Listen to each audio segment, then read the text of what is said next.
Okay, we're going to start with the weekly, and it's the RSI is looking good. This is something you want, right?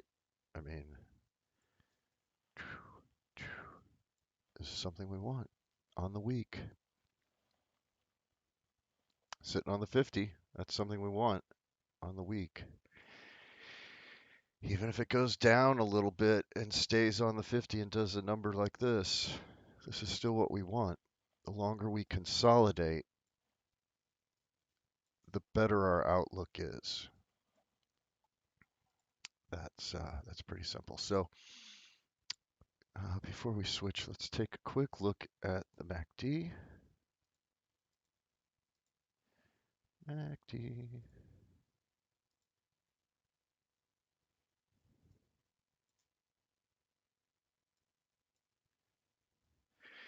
And our MACD is still warning us, in my mind, right?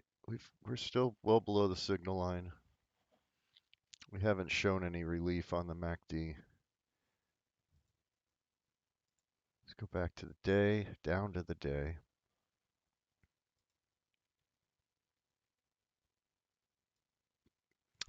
And the channel that was defined on the 4-hour is looking pretty solid on the daily. We do have an opportunity, a chance, a possibility of pushing higher. Let's look at let's pull the RSI back up. That's my favorite. That's what I want to look at.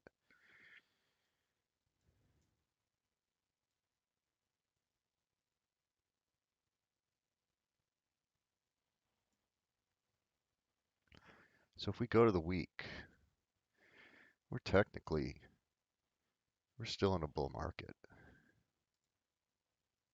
When we go to the month,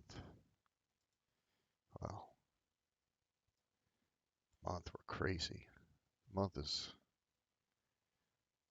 if I was on a cliff that high above the ground, I'd worry about breaking my legs. All right, back to the daily.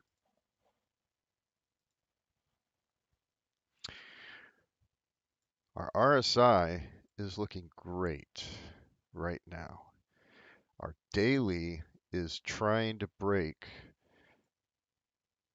the 200 EMA.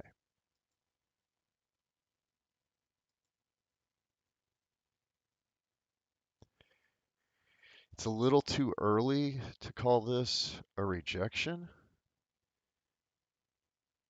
So let's go to the 4-hour. And this is starting to look like a rejection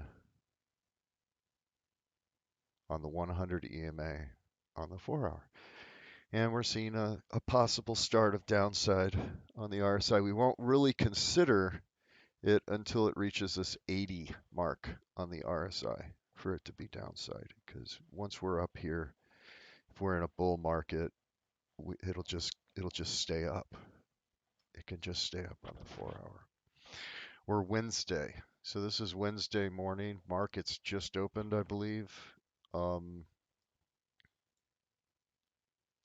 CST. Yeah, I'm going to have to wait. I'm just going to have to wait on everything. So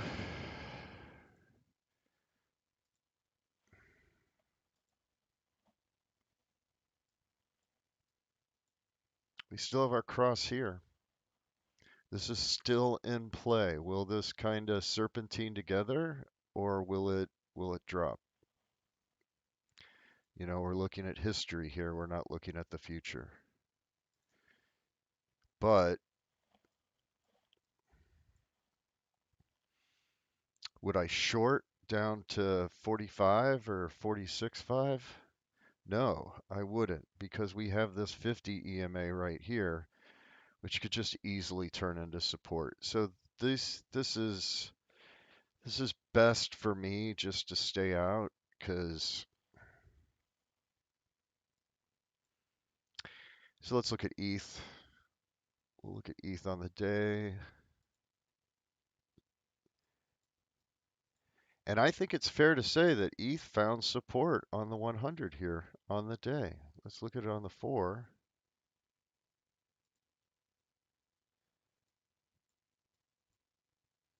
And in a day or two, we could see the 50 crossing the 100, which would be great news, right? So if our RSI goes all the way down over the weekend, but we don't cross underneath the 50, then ETH is looking good. I think I've been saying ETH is looking pretty good, and BNB has been looking kind of like ETH, right? So to me, it looks like it's finding support on the 50. As long as it maintains that support on the 50, even if the RSI goes down, we don't want to see it bottom, but it's hard to say. I have a lot of BNB, and I'm at the point where on the weekly, I think it is, there's still a lot going down. So I don't know if holding on to my BNB, considering that I have so much of it, is a good idea. But I'm going to do it. I'm going to hold on to that. And I held on to Matic, and that's still paying off. So I, to be honest with you, I need to set a stop loss on Matic. That's going to require me to move some Matic out of a wallet, but it's either that or leave it in the wallet for years, right? So I'm thinking a stop loss for Matic of 245 to see if it runs. Seems legit. So I might do that. I might do that. I might do that. I should do that.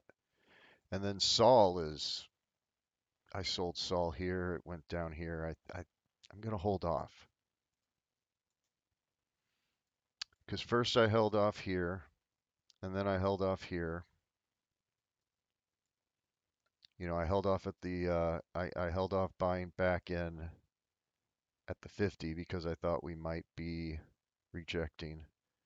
I held off at the 100 because I thought we might be rejecting. But when this 50 crosses the 100, it's very hard to not worry about that. And though, while I will be losing Satoshis, I haven't lost any cash. Look at it that way. So, Matic's not bad. Um, but yeah, I would like to see. I've been waiting for this to change to break this channel. I'm still going to wait. I don't think that's a bad idea.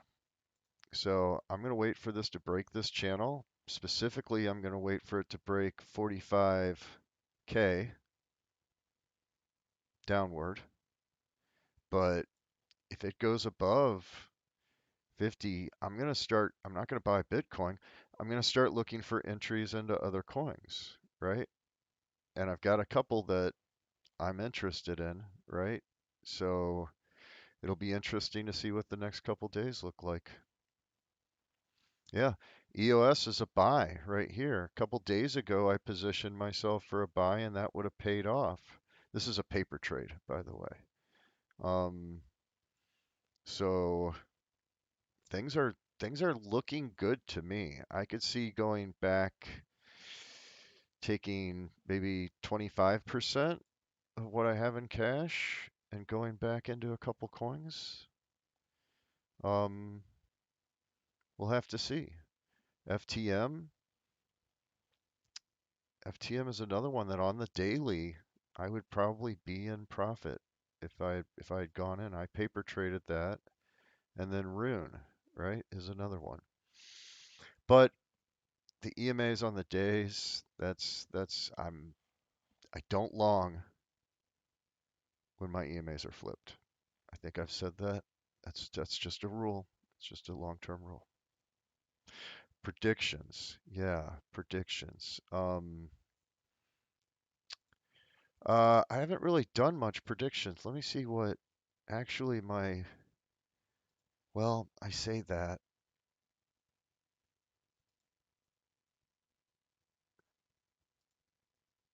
Every time I go to predictions, it's holy shit.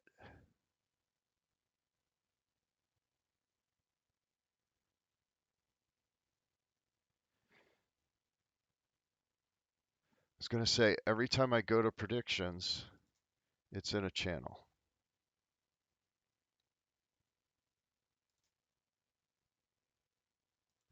right? Like that is a long channel. And that ends up being, an hour you have to sit around waiting for good opportunities to do predictions, right? That's the only problem with it. But the price action is looking pretty sweet right now. I don't know what's going on. After this bounce right here, I would definitely go down. Let me swap finance. I'm not connecting my wallet. Collections. Nope, that's NFT collections. Why am I going there? Prediction.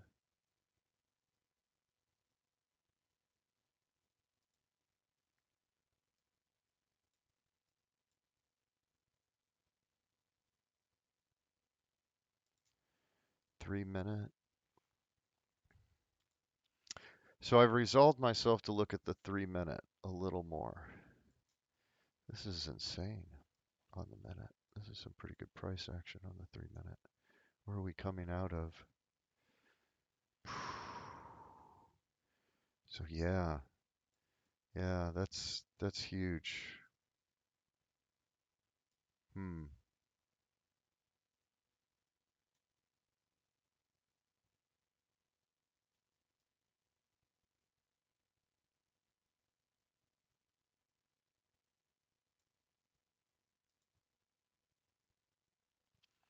So 19 seconds, too late to put anything in. I would put down.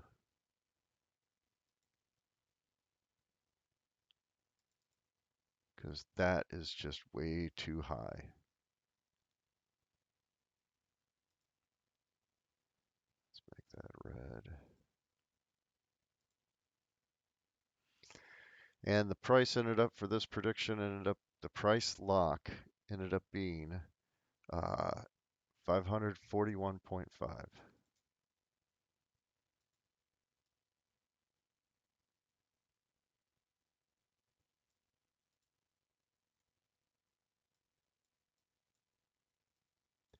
And the reason is what comes up must go down. Our RSI on the 3-minute is already breaking. And our 1-minute, well, it was approaching. Unfortunately, this happens. This is why in the video, though,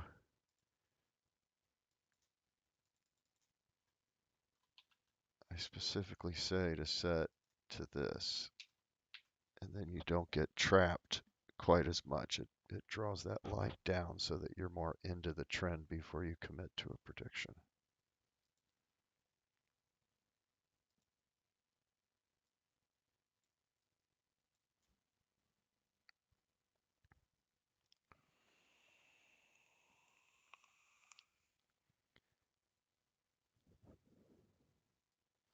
But I should play prediction. I've got some more B&B to play prediction in my I was just waiting for Bitcoin to start making a move, and then everything will get more volatile. Because, like I said, every time I come into it on the 1-minute, there's these huge channels. I mean, there's another one right there. I said in the video, I don't trade these. I don't play prediction during this. I get wrecked whenever I see these long channels, right? I lose money when I play prediction. Part of it's the gambler, right? It's Kenny Rogers. You got to know when to fold them and walk away. And look at this sideways. This is all, and none of this is doable. All of this is like a long period of time that I don't have time to sit. That right there is an hour and 11 minutes. I don't have time to sit to wait for this, right? That's that ends up being one prediction in an hour. That's crazy. And I've tried to live stream during these and I lose during these periods. This is what I mean. If you want to just casually come in and win all the time, stay away from this kind of action. But this kind of action right here is good. This is volatile. This is something you can guess at. This is something you can work with. So right now there's 2 minutes left on this prediction, and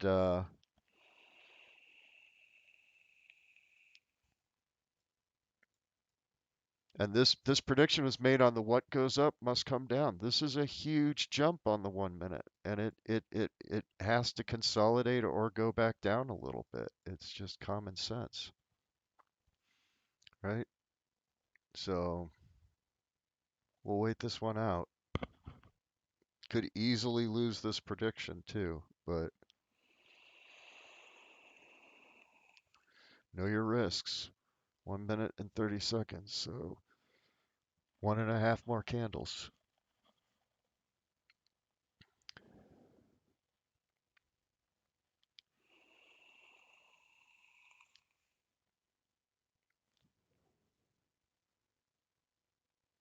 And now the RSI is on a kind of a downward trend. We'll have to see here in a minute. It looks like the RSI is gonna flip, but we'll see.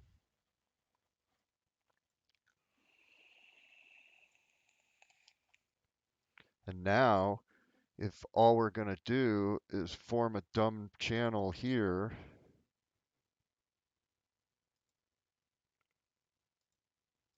right?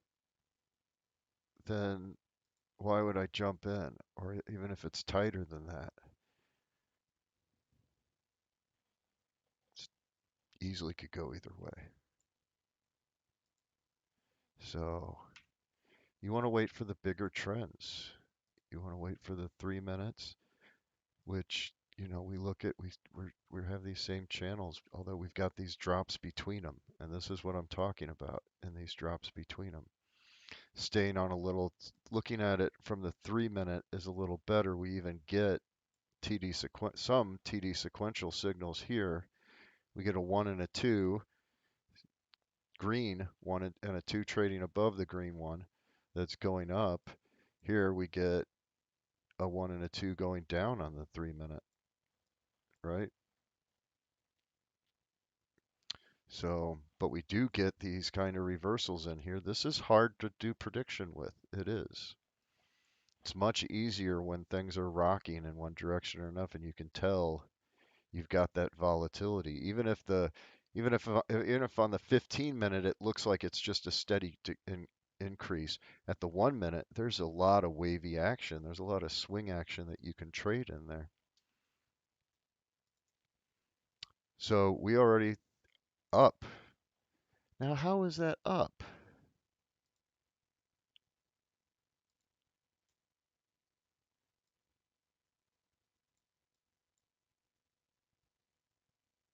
See, I would have lost that, and I would have thought that I would have won that, and it would have been a big payout. Did I get the price wrong? 541.5?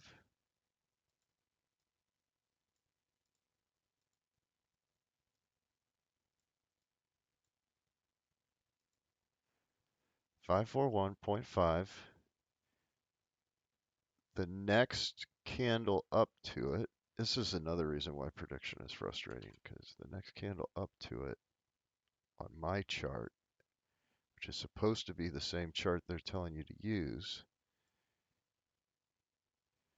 is zero point 0.2 off, 20 cents.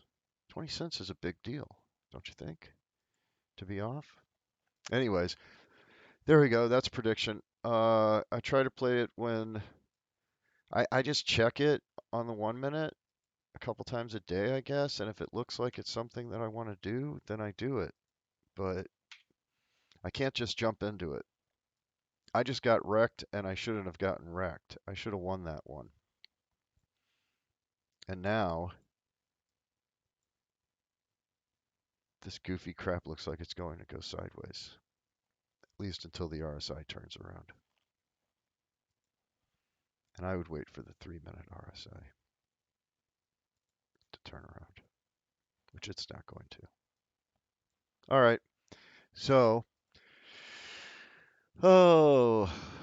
just for a quick recap, 4 hour, that's my time frame that I'm waiting on Bitcoin. Every 4 hours or so, I check Bitcoin and I check the 4 hour chart to see which move I want to decide to make. While I'm in this channel, I'm not going to do anything. So, okay, have a great day. Have a good day at work. We're halfway through the week. We could see things pick up. We could see things slow down going into Christmas, right? Because Christmas is the 25th, and the markets do not react to presents from Santa, apparently. So, see you soon.